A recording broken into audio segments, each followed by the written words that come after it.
얼마 전에 읽은 책에 담긴 어느 성도님의 사례입니다.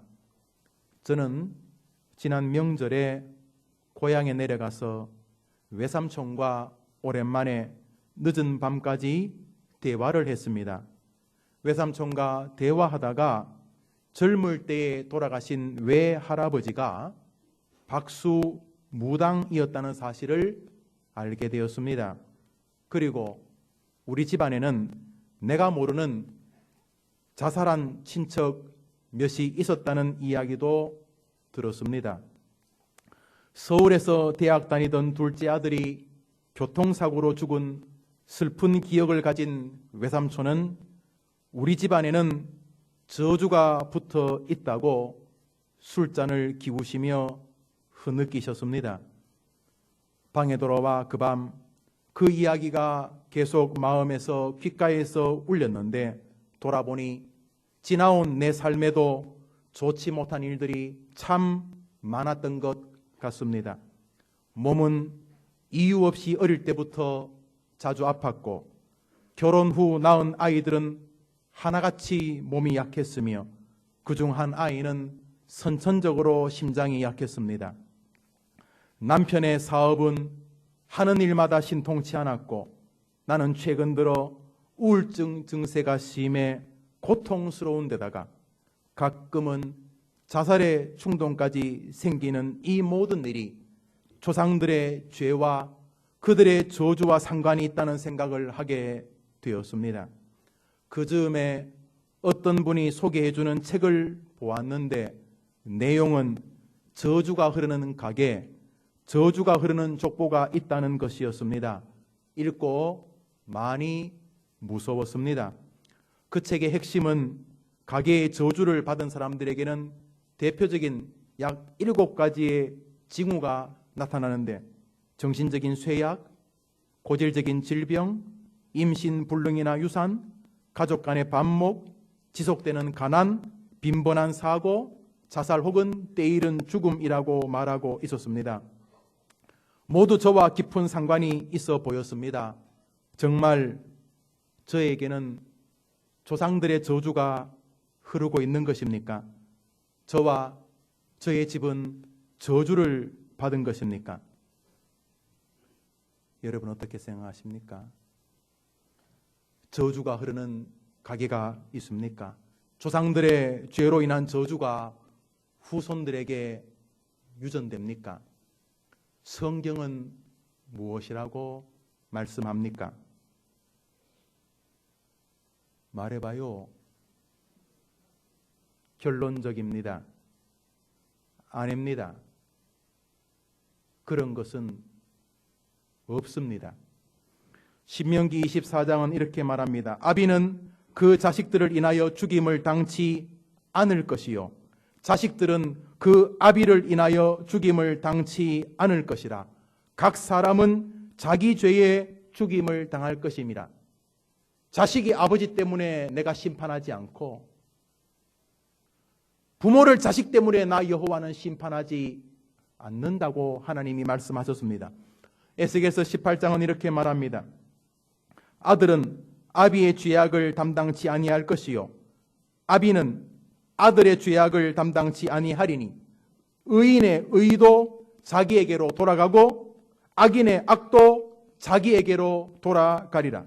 각 사람은 자기의 죄의 책임을 지는 것이지 조상들의 죄가 후손들에게 유전되는 일은 없는 것입니다. 가게에 저주가 흐른다고 말하는 사람들이 자주 인용하는 성경이 있습니다. 에스겔서 18장입니다. 찾습니다. 에스겔서 18장입니다. 구약성경 에스겔서 18장입니다. 구약성경 1174면 그 언저리에 있습니다. 에스겔서 18장 1절로 3절에 있는 말씀을 같이 읽겠습니다. 에스겔서는 구약성경 1174면 언저리에 있습니다. 18장 1절로 3절까지 읽습니다. 시작. 또 여호와의 말씀이 내게 임하여 이르시되 너희가 이스라엘 땅에 관한 속담에 이르기를 아버지가 신 포도를 먹었으므로 그의 아들의 이가 시다고 함은 어찌 됨이뇨. 나 여호와의 말씀이니라. 내가 나의 삶을 두고 맹세하노니 너희가 이스라엘 가운데서 다시는 이 속담을 쓰지 못하게 되리라. 본문은 이스라엘의 속담입니다. 속담. 우리나라도 속담이 많잖아요. 백지장도 맞들면 난다. 아니땡 굴뚝에 연기 날까. 자다가 어른 말을 들으면 떡이 생긴다. 이런 여러 가지 속담이 있잖아요. 그런 것처럼 이스라엘에게도 속담이 있었다는 거예요. 무슨 속담이요? 아버지가 신 포도를 먹으면 누구 이가 시다고요? 아들의 이가 시다. 그 말은 아버지 때문에 자식이 무슨 영향을 받는다, 이런 뜻이라는 거죠. 그래서 가게 저주가 흐른다고 말하는 사람들은 이 본문을 보고 보라!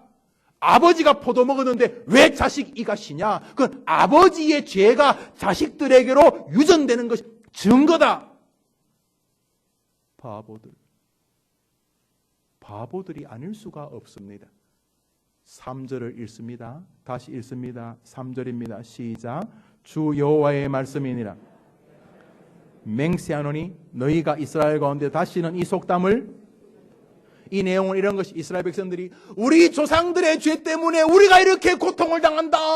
아버지가 포도를 먹어서 우리 빨이 신 거다. 조상들 때문에 내 인생이 이따위다. 우리 부모가 어쩌고 저쩌고, 우리 조상이 어쩌고 저쩌고, 그래서 내가 이렇게 불행한 것이다. 그랬더니 하나님이 엉뚱한 소리 하지 마라. 네 죄 때문에 내가 너를 징계한 것이지 왜 죽은 조상 탓하느냐? 그따위 속담은 말도 안 된다. 오늘 성경은 그런 내용인데 이 구절 달랑 떼가지고 봐라! 조상의 저주가 대대로 유전된다. 이렇게 말하는 것입니다. 따라합시다. 그런 거 없다. 성경을 한 절 더 찾습니다. 잠언서입니다. 26장입니다. 구약 성경 잠언서입니다. 앞으로 넘기시면 잠언서라는 게 있습니다. 시편 뒤에 있지요. 잠언서 26장입니다. 이 구절 또한 그들이 즐겨 사용하는 구절입니다. 잠언서 26장입니다. 2절을 읽습니다. 잠언서 26장 2절입니다.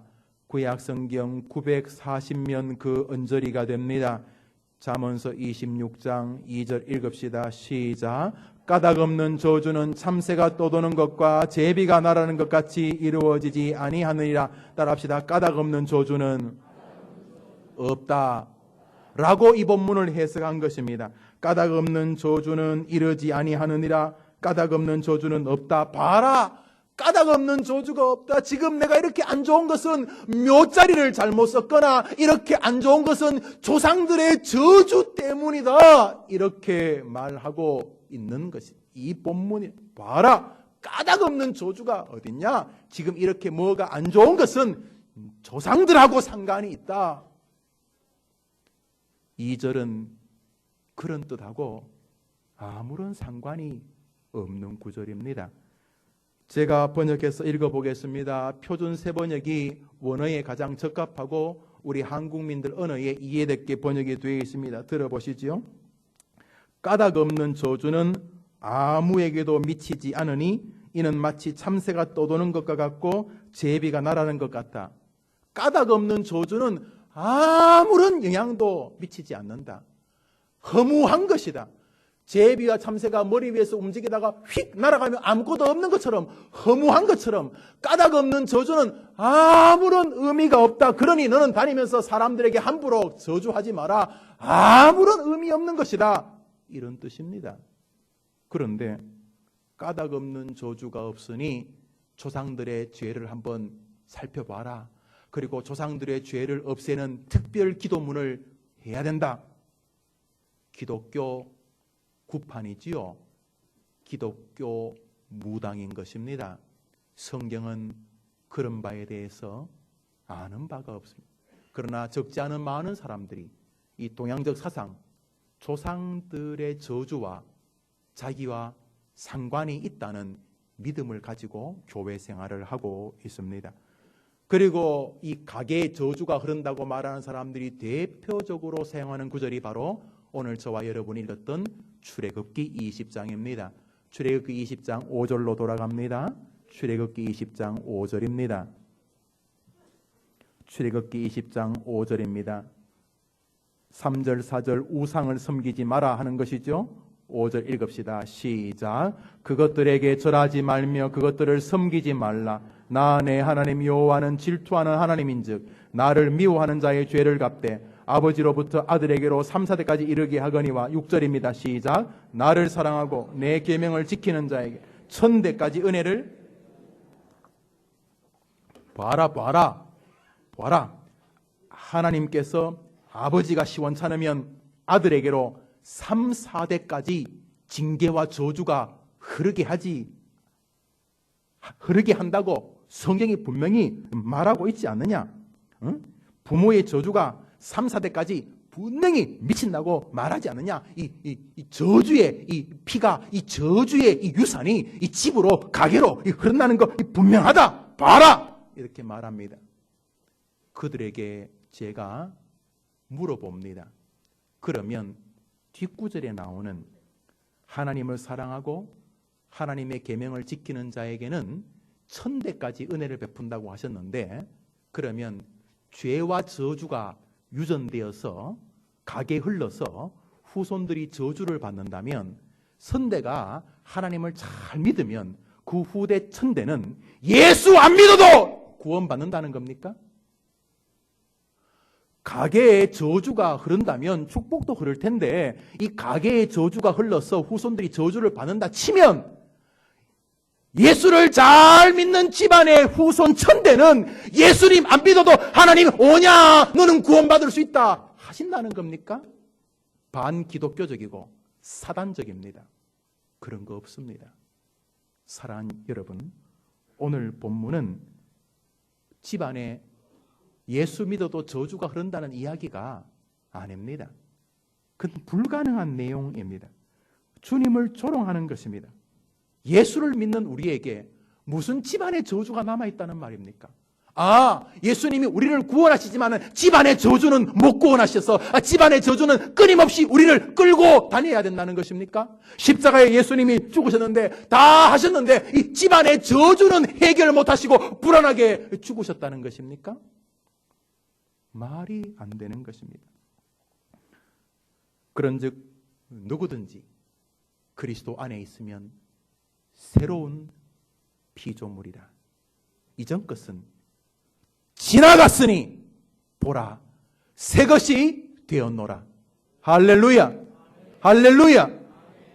사랑하는 여러분, 그리스도 예수 안에 있는 생명의 성령의 법이, 따라합시다. 죄와 사망의 법에서 너를 해방하였음이니라. 믿으시면 아멘 하시기를 바랍니다. 사랑하는 여러분, 가계의 저주가 흘러서 우리 집안이 안 된다는 것은 예수 믿는 사람에게는 불가능한 것입니다. 가능하지 않는 것입니다. 반대로 조상들이 예수를 잘 믿었으니까 난 예수 안 믿어 구원받는다는 것 또한 악한 사단의 장난질인 것입니다. 사랑하는 여러분, 우상을 숭배하는 자들은 그 죄와 벌이 아버지로부터 아들 3, 4대까지 이른다는 말은 우상 숭배에 대한 하나님의 강력한 경고이십니다. 이 말은 우상을 숭배하는 너희들은 잘 들어라. 너의 우상 숭배는 너의 멸망으로만 끝나는 것이 아니라 너를 가만히 지켜보고 후손들에게도 못된 훈련을 시키는 것이 될 것이다. 이 3, 4대와 1000대에 무슨 차이가 있냐면 3, 4대는 좀 오래 살면 자기 영향권 안에 있는 세대입니다. 우리도 지금 3대가 있고 우리 교회도 4대가 있는데요. 3, 4대는 그 할아버지 할머니를 지켜볼 수 있는 영향입니다. 내가 박수무당 찾아다니고 내가 못된 신앙을 가지고 있으면 아들, 자식, 손자, 손녀, 증손자들이 가만히 지켜보면서 우상 숭배를 답습할 가능성이 무지무지 높다는 것입니다. 불행히도 아버지가 술주정꾼이라면 그 자녀들로 술에 익숙할 가능성이 매우 높고, 부모가 담배를 골초라면 자식들도 그럴 가능성이 아주 크다는 것이 이미 과학적으로, 의학적으로 증명이 되고 있습니다. 그러나 그것은 조상들의 저주가 유전된 것이 아니라 조상들의 잘못된 신앙과 잘못된 삶의 태도의 결과이며 그 영향력인 것입니다. 저주가 유전되는 것이 아니라 잘못 처신하신 것입니다. 아비가 신 포도를 먹으면 자식의 이가 시린 것이 아니라 아버지가 신 포도를 즐겨 먹으면 자식도 아버지 따라서 그렇게 할 가능성이 높은 것입니다. 칼빈 선생님은 이 출애굽기 20장 5절을 강의하면서 조상들의 우상 숭배의 죄는 자연스럽게 자녀들의 종교를 부모의 종교에 동력시킬 가능성이 매우 높아 그 결과 조상들의 우상 숭배가 후손들의 우상 숭배로 이어져서 조상들이 부모 하나님께 저주를 받은 것처럼 그 후손들도 하나님을 섬기지 않고 우상을 섬기다가 저주를 받을 가능성이 무척이나 크다. 그러므로 그 부모는 우상 숭배의 길잡이들이었다라고 이 본문을 주의하였습니다. 하나님은 조상들의 죄 때문에 그 죄의 저주가 유전되어서 후손들을 징계하시고 심판하는 것이 아니라 조상들의 악한 신앙의 모습을 따르는 그 후손들의 죄 때문에 심판하신 것입니다. 그러므로 칼빈은 이어서 하나님께서는 범죄한 조상의 죄를 스스로 모방하지 아니하고 하나님을 자신의 구주로 고백하는 그 후손들을 구원하시기를 기뻐하시며 그는 반드시 하나님으로부터 은총을 입는다라고 말했습니다. 부모의 저주가 유산되는 게 아니라 부모의 잘못된 삶의 태도와 그 결과와 영향력이 후손들에게 답습될 가능성이 매우 높다는 것입니다. 사랑하는 여러분, 정기적으로 술을 많이 먹고 자녀들을 학대하는 부모 밑에서 자란 아이들은 부모의 잘못된 삶의 태도와 결과로 정서적인 고통을 받으면서 살아갈 가능성이 매우 높습니다. 그 고통스러운 눌린 삶이 정상적인 삶을 방해하여 가난, 절망, 냉소, 비난, 조소, 은둔 같은 모습으로 나타날 가능성이 그의 삶에 지대하다는 것입니다. 이것은 부모의 저주가 유전된 것이 아니라 부모의 악한 삶의 영향력이며 그 삶의 결과들이라는 것입니다. 삶을 불평과 냉소, 저주, 비아냥의 태도로 살아가는 부모의 자세가 만든 결과입니다. 후배들에게 보인 잘못된 가치관, 성실하지 않는 삶의 태도가 후손들에게 전수될 가능성이 높다는 것입니다.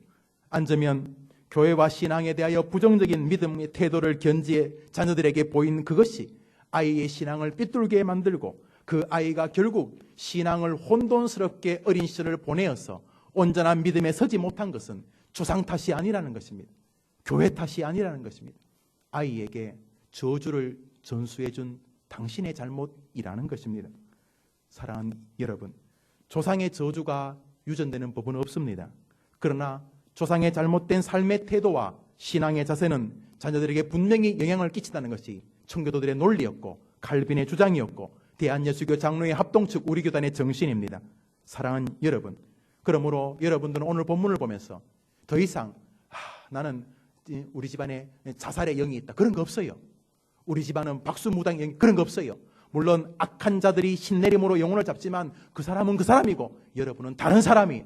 그러므로 이후로부터 더 이상 여러분의 조상, 죽은 조상, 자살한 조상 그런 것에서 오늘 예수 그리스도 안에서 해방되는 은혜의 주인공 되기를 주의 이름으로 축원합니다.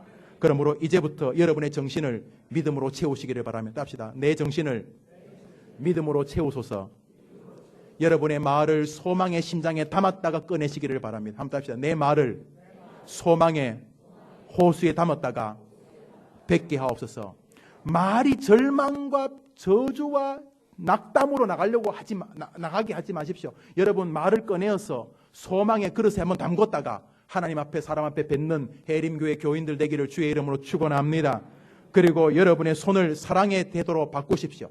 여러분이 끊임없이 여러분의 행동과 손으로 사랑을 실천하는 주인공이 되어서 해림교회에서 한믿음 길을 걷는 동안 참 잘 배웠다. 이 교회에서 참 내가 온전한 사람이 되어졌다. 하나님 고맙습니다. 이 해림교회에서 나를 붙잡고 있던 모든 조상의 저주라고 하는 이 황당무계한 데 눌려있던 나를 해방시켜 주시고 끊임없이 내가 영향력을 사람들에게 특별히 어린 아이들에게 15, 16세 이 어린 아이들에게 10살, 5살, 4살 이 어린 아이들에게 강력하게 미칠 수 있다는 사실을 두렵게 알게 하시니 고맙습니다. 이후로부터 내 정신을 믿음에 담그게 하시고 내 말을 소망에 담그게 하시고 내 손을 사랑에 걸치게 하여 주셔서 믿음, 소망, 사랑의 주인공이 되게 해 주옵소서. 다짐하는 여러분 되기를 주의 이름으로 축원합니다. 사랑하는 여러분, 여러분이 임신 중에 좋지 않은 약물을 먹고 좋지 않은 담배와 술을 많이 먹어서 아이에게 문제가 생긴 것이지 조상들의 저주가 아니라는 것입니다. 그러면 내게 나도 모르게 나타나고 있는 이 조상들의 잘못된 태도와 삶의 자세의 영향력과 그 결과들은 어떻게 하면 좋겠습니까? 예, 부모님이 앉으면 교회 욕을 했어요. 앉으면. 그 집은 반찬이 별로 필요 없어요. 밥 한 술 먹고 목사 잠시 이야기하면 또 밥이 넘어가요. 또 밥 먹고 또 무슨 장로님 조금 비난하면 밥이 싹 잘 넘어가요. 그래서 자연스럽게 아닌 척하면서 서툰 어설픈 신앙 비판을 해오는 부모 밑에서 자란 자녀가 있다 칩시다. 굉장히 심각합니다. 3, 4대까지 저주를 받는다는 말씀 그대로 될 가능성이 굉장히 높습니다. 그러면 이제 어떻게 해요, 목사님? 이제 그게 습관이 되었는데요. 들으면 기쁨과 소망으로 바라보는 게 아니라 들으면 곧바로 냉소와 비판으로 탁 움직이는데요. 뭐 비판도 긍정적인 비판이 아니라 어딘지 모를 비아냥과 비꼬음으로 움직이는데, 하나님은 안 믿는다고 말하기는 어렵지만은 내 마음속에 하나님에 대한 경배와 긍휼에 대한 마음이 별로 없어요. 그 장로님 얼마나 힘드실까? 교회를 충성하기, 집도 바치셨다는데 그 권사님 얼마나 이런 것이 아니라 곧바로 순식간에 옳고 그름도 확인하기 전에 그저 이상한 정보를 카더라 하는 정보를 듣는 순간 곧바로 비아냥이 나오는, 이걸 어떻게 하면 좋겠습니까?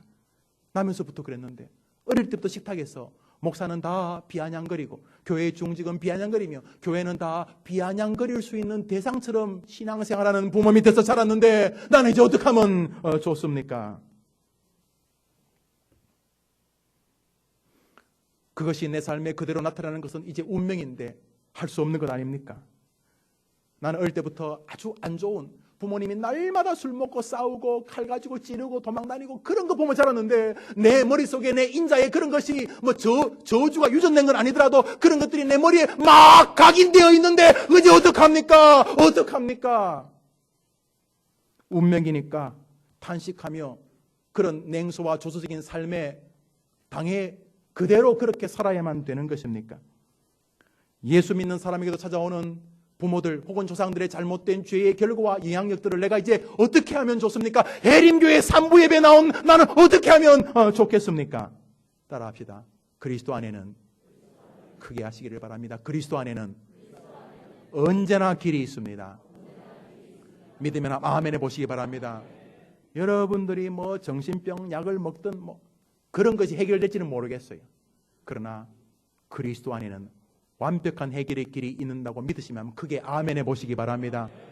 첫 번째로 그것을 해결하기를 원합니다. 따라합시다. 더 이상 내 삶에 조상들의 저주는 없습니다 라고 여러분이 믿게 되기를 주의 이름으로 축원합니다. 이게 출발입니다. 뭐 조상들, 더 조상 이야기 하지 마라. 아버지 묵은 포도가 니하고 무슨 상관이 있는데, 하나님 이렇게 말씀하십니다. 사랑하는 여러분, 부모가 아편 중독 슬픈 일입니다. 술 중독 슬픈, 그게 그러나 니하고 무슨 상관이 있는데, 나 예수는 너를 못 바꾸냐? 나 전능자 예수는 네 인생을, 너희 조상이 100대까지가 악해도 너를 탁월한 사람으로 만들 수 있느니라. 이 하나님을 믿는 여러분 되기를 주의 이름으로 축원합니다. 이게 출발입니다. 더 이상 조상들은 내게 악한 영향을 미칠 수 없다. 그리스도 예수 안에 있는 자에게는 다시는 정죄함이 없을 뿐 아니라 새 것이 되었기 때문이다.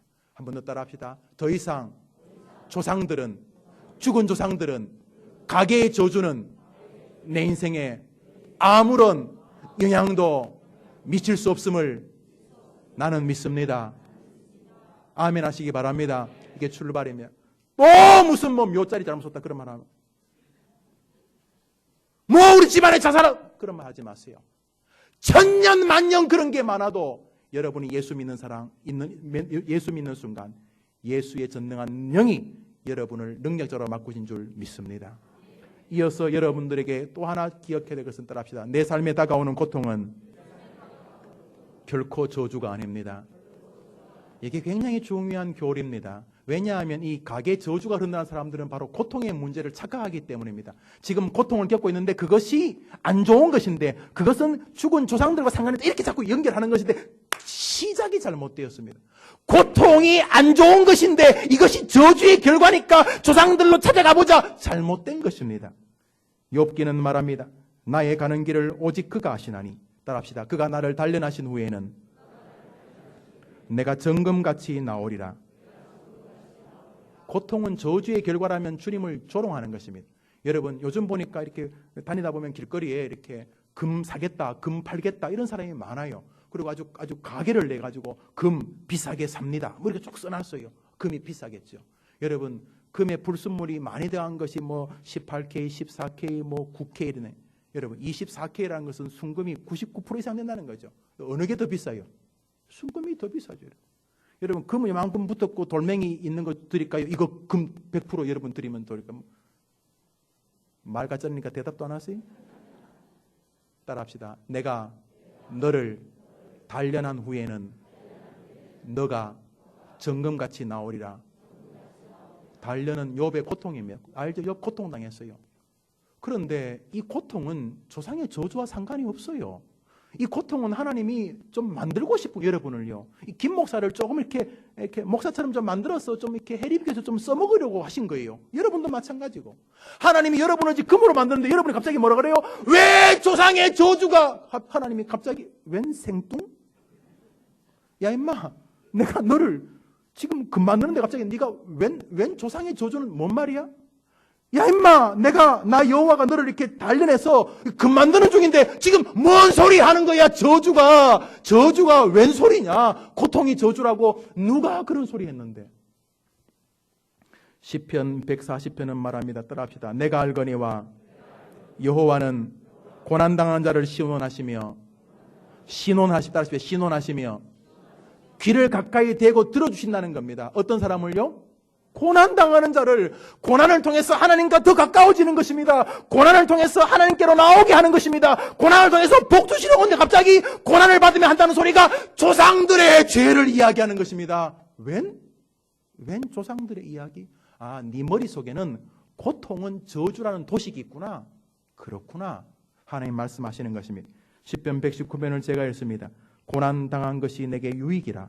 이로 인하여 내가 주의 율례를 배우게 되었네. 따라합시다. 고난당하는 것이 내게 유익이라. 여러분들만 해보시기 바랍니다. 시작. 고난. 뭐라고요? 누가 말씀하셨어요? 하나님이 시편에 말씀하셨어요.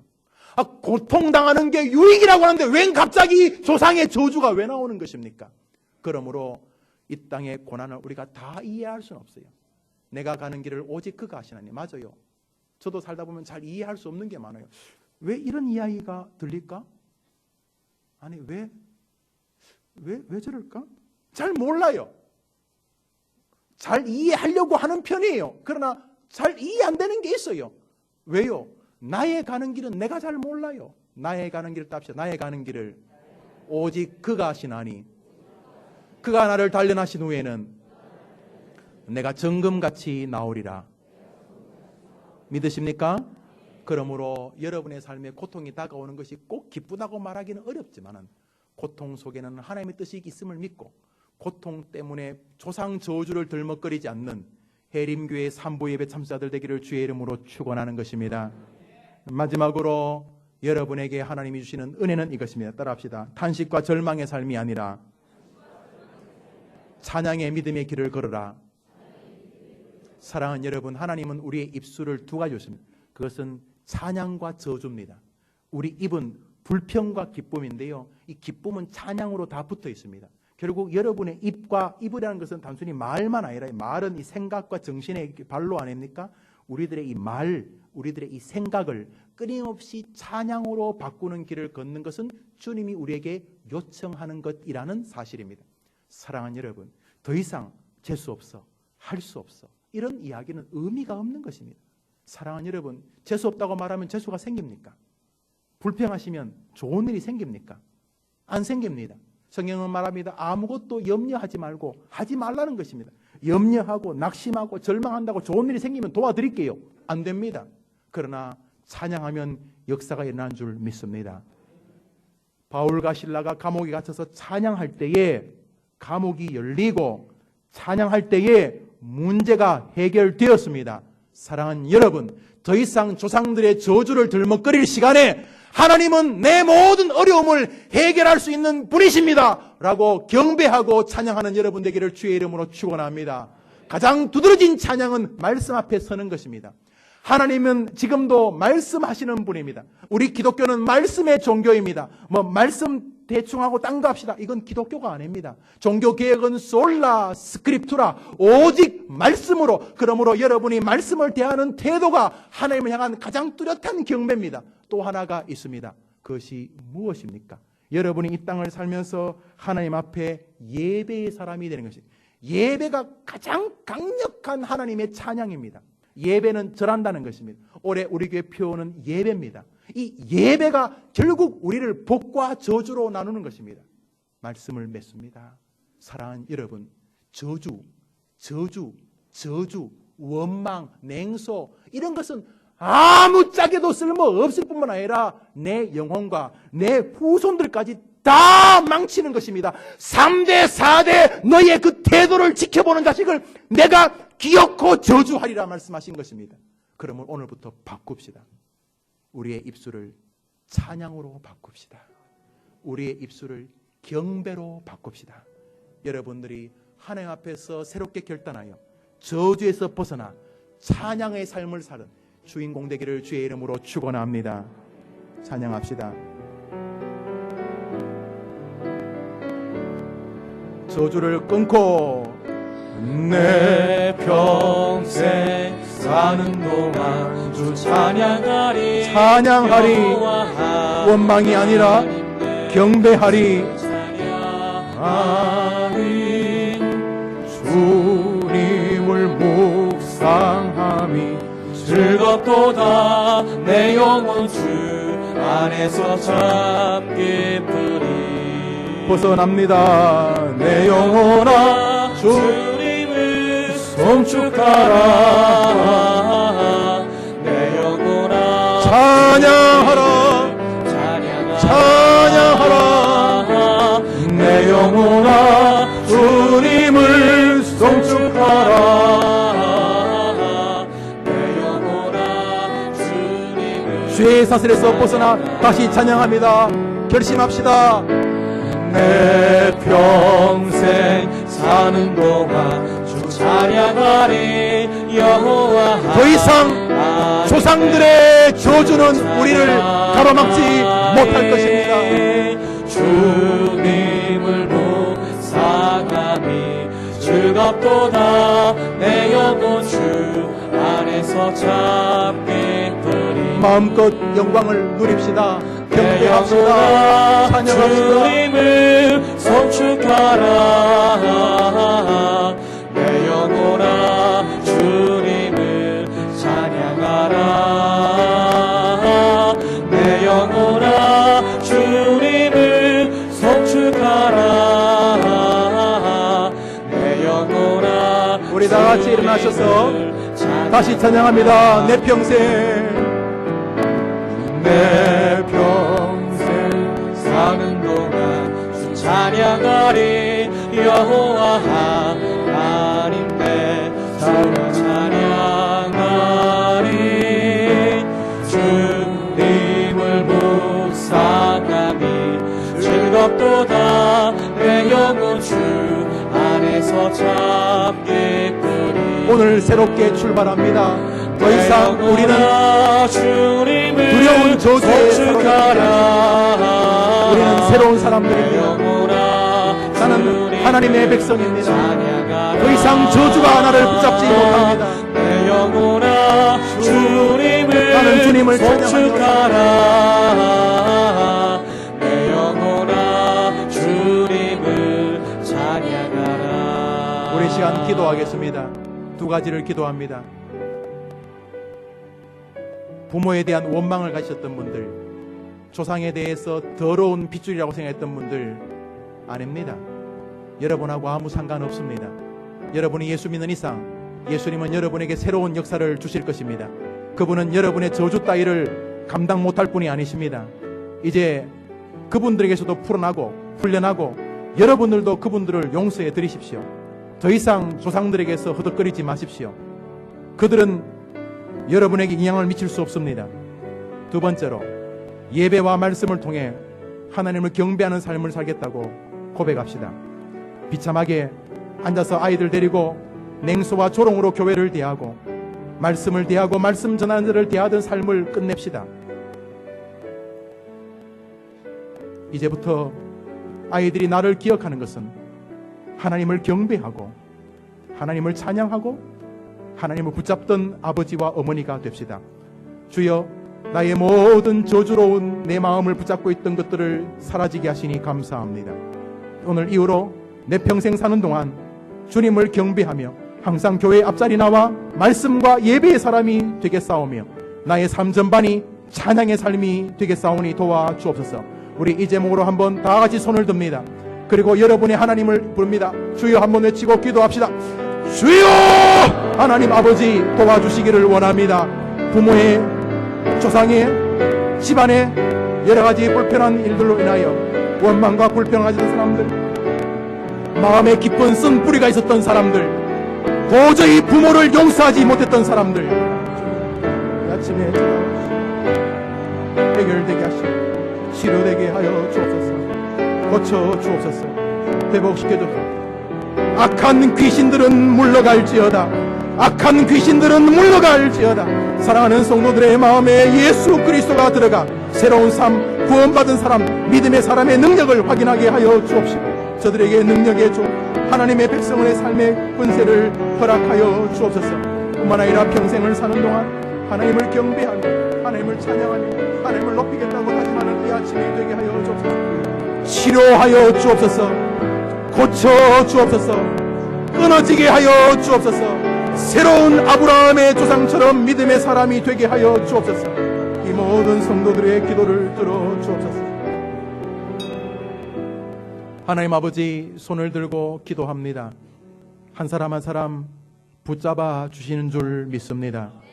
더 이상 더러운 조상들의 죄가, 저주가 자기들에게 미칠 수 없다는 사실을 고백하게 하여 주옵소서. 그리스도 안에 있는 사람은 새로운 피조물이라. 이전 것은 지나갔으니 너는 새 것이 되었다는 이 주님의 말씀이 믿어지는 아침이 되게 하여 주옵소서. 뿐만 아니라 이제부터 내 평생 사는 동안 주님을 찬양하는 입술이, 찬양하는 눈빛이, 찬양하는 정신이 되리라 다짐하였사오니 그렇게 되게 하여 주옵시되 말씀과 예배를 대하는 태도가 최고의 찬양인 줄 믿사오니 들고 있는 조손을 주님이 붙들어 주옵소서. 예수님 이름으로 기도합니다. 아멘. 이제는 우리 구주 예수님의 크신 은혜와 하나님의 사랑과 성령의 위로와 교통과 축복하심이 주일 예배를 드리고 돌아가는 하나님의 택자들 위해 이제로 영원토록 함께 있을지어다. 아멘.